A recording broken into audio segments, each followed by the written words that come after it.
ইতালির capital Rome শহরে ম্যাক্সিমামই সবাই দেখা যায় 2 রুমের বা 3 রুমের ফ্ল্যাট বাসাতে থাকে। তাই ফ্ল্যাটগুলোও খুব বেশি বড় হয় না, 60 বা 70 ফিটের হয়ে থাকে। সব দেশের ক্যাপিটালেই বাসা ভাড়া একটু বেশি, যার কারণে অনেকেই সাবলেট থাকে। আমিও দীর্ঘদিন সাবলেট ছিলাম। আলহামদুলিল্লাহ 5 বছর ধরে একা থাকি। আর এই বছর সামারে বাচ্চাদেরকে আলাদা পার্সোনাল ভাবে যার যার বেড আলাদা করে দেওয়ার চেষ্টা। তাই যেই চিন্তা সেই কাজ। খুব টেনশনে ছিলাম যে কিভাবে বাচ্চাদেরকে আলাদা করব। ভাবতাম ওরা হয়তো কান্নাকাটি করবে, আমার সাথে ঘুমানোর চেষ্টা করবে। তবে আমার ধারণাটা একদমই ভুল ছিল।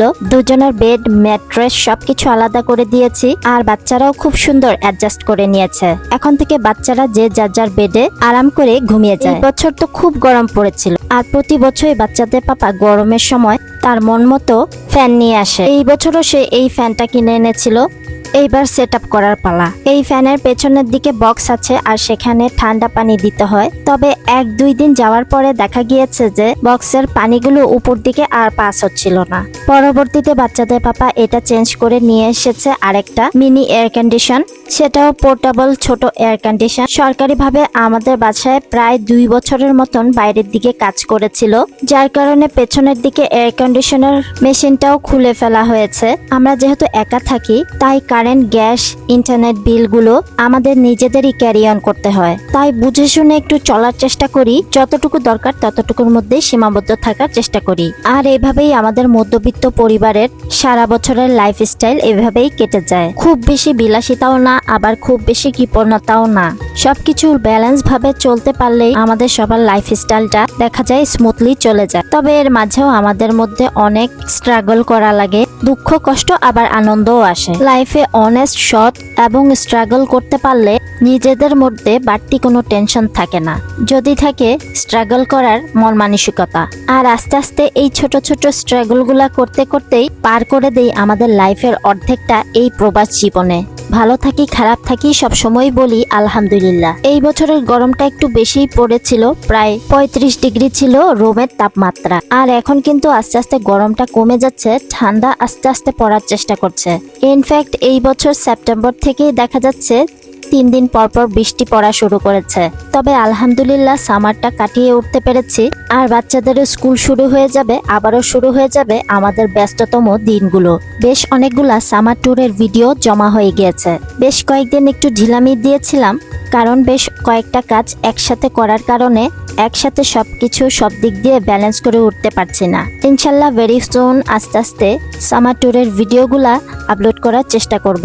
মিনি এয়ার কন্ডিশনটা সেট আপ করতে করতে চলেন আমরা কিচেনে একটু ঘুরে আসি। বাংলাদেশের তরি তরকারি সবকিছুই কিন্তু আমরা বিদেশে পেয়ে থাকি। করলা, লাউ, সিম, ঝিঙ্গা, বাংলাদেশি বেগুন, ঢেঁড়স, মিষ্টি কুমড়া, ধইনা পাতা, কাঁচামরিচ, কিছু কিছু সবজি দেশ থেকে আসে, আর কিছু কিছু দেখা যায় এখানকার বাংলাদেশি ভাইরা ফলায়। যাদের বাসার সামনে গার্ডেন আছে তারা দেখা যায় গাছপালা লাগিয়ে নিজেদের গার্ডেনের খাবার বা সবজি খেতে পারে। সামারের এই 3টা মাস দেখা যায় এই বাঙালি সবজির দামটা একটু কম থাকে। প্রায় সবজিগুলোর দাম দেখা যায় 1.5 থেকে 2 ইউরো কেজি। তাই সামারের এই 3টা মাসই দেখা যায় বাঙালিরা অনেক বেশি বাংলা সবজি খেয়ে থাকে। বিশেষ করে শীতের দিনে করলার দামটা বেশি হয়ে যায়, তাই অনেকে করলা ডিপ করে রেখে দেয়। রান্না চড়িয়ে দিয়ে বারান্দায় চলে আসলাম। বিগত 2 বছরে আমাদের বাসার বাইরের দিক দিয়ে যেই কাজগুলো চলছিল সরকারিভাবে, প্রায় 2 বছর পর সেগুলো শেষ হলো। সবকিছু ওরা গুছিয়ে নিচ্ছিল। প্রায় 2 বছর নেট দিয়ে পুরো বারান্দাটা মানে পুরো বিল্ডিংটা বন্ধ করা ছিল। আর এই 2 বছর পর অনেকটা ফাঁকা পেলাম। মুগ্ধ হয়ে এখন বারান্দার চারপাশটা ভিউটা দেখতে পারি। মেন রোডে গাড়ি চলাচল করার এই ভিউটা প্রায় 2 বছর মিস করেছিলাম। সো যেটা বলছিলাম আর কি, গরমের দিনে বাঙালিদের বাঙালি সবজিগুলা বেশি খাওয়া পড়ে।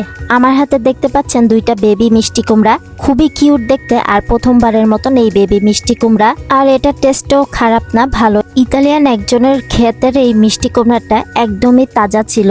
মুরগির মাংস দিয়ে রান্না করেছিলাম এই বেবি মিষ্টি কুমড়াটা। ছুটির এই 3 মাস আমার মেয়েটা আলহামদুলিল্লাহ ভালোই আরবি হরফগুলা শেখার চেষ্টা করেছে।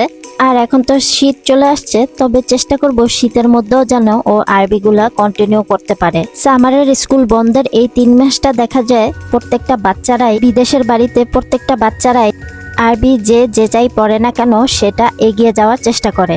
আরবির পাশাপাশি অনেকে অনেক অ্যাক্টিভিটিস স্কুলেও চলে যায় সামার স্কুলে। আমার বাচ্চারাও আগস্ট মাসে 5 দিন আর সেপ্টেম্বর মাসে 5 দিন সামার স্কুলে গিয়েছিল। আর এই মাসে ওদের সামার স্কুলটাও শেষ হয়ে গিয়েছে। জুলাই মাসে সাহিরের নতুন থেরাপিস্ট এসেছিল। বাচ্চাদের রুমে একটা ইলেকট্রনিক পোর্টেবল সিসি ক্যামেরা লাগিয়েছিলাম। সাহিরের থেরাপিস্টটা বা সাহিরের যখন কেয়ারগিভাররা আসে তখন দেখা যায় সেটা অন করে দিলে আমি আরেক রুম থেকে ওদেরকে দেখতে পারি। যদিও ওদের ওপর সম্পূর্ণ ট্রাস্ট আছে, তবে সাহির ওদের সাথে ঠিকমতো কাজগুলো করছে কিনা সেটাই দেখা। তার পাশাপাশি সামারের প্রত্যেকটা বিকালেই দেখা গেছে বাচ্চাদের নিয়ে পার্কে চলে গিয়েছিলাম। তার পাশাপাশি সামারের লাস্ট 2 মাস আমিও নিজেকে সময় দিয়েছিলাম অনলাইনে টিএমএম বাংলা পাতেন্তে ড্রাইভিং এর জন্য থিওরি ক্লাসগুলো টিএমএম পাতেন্টের সাথে যুক্ত হয়ে লাস্ট 2 মাস অনলাইনেই ক্লাসগুলো করার চেষ্টা করেছি। আর এখন শুধু কুইজ প্র্যাকটিস করার পালা। লাস্ট 1 বছর এই লিচেন্সা মিডিয়া করার কারণে ড্রাইভিং কোর্সটা করে উঠতে পারিনি। আর এই 3টা মাস মোটামুটি ভালোই ব্যস্ত সময় পার করেছি। সামনে আরো হয়তো ব্যস্তময় দিন আর কঠিন দিন আসবে। মনে হচ্ছে যেন যত দিন যাচ্ছে তত আমাদের দায়িত্বগুলো আরো বেড়ে যাচ্ছে। তো ইনশাল্লাহ দেখা যাক সামনে কতটুকু আগাতে পারি। আর হ্যাঁ, আমার বিজনেস পেজটা কিন্তু ফলো দিতে একদমই ভুলবেন না। আজকে এখানে বিদায় নিচ্ছি, দেখা হবে নেক্সট ব্লগে। ভিডিওটা কেমন লাগলো অবশ্যই কমেন্টস করে জানাবেন। লাইক, ফলো, শেয়ার, সাবস্ক্রাইব করে আমার পাশেই থাকবেন। সামার ট্যুরের ভিডিও নিয়ে খুব শীঘ্রই চলে আসবো আপনাদের মাঝে। ভালো সুস্থ নিরাপদে থাকবেন, আমার ছোট পরিবারটার জন্য দোয়া করবেন। দেখা হবে নেক্সট ব্লগে। টিল দেন আল্লাহ হাফেজ, আসসালামু আলাইকুম, থ্যাঙ্কস ফর ওয়াচিং।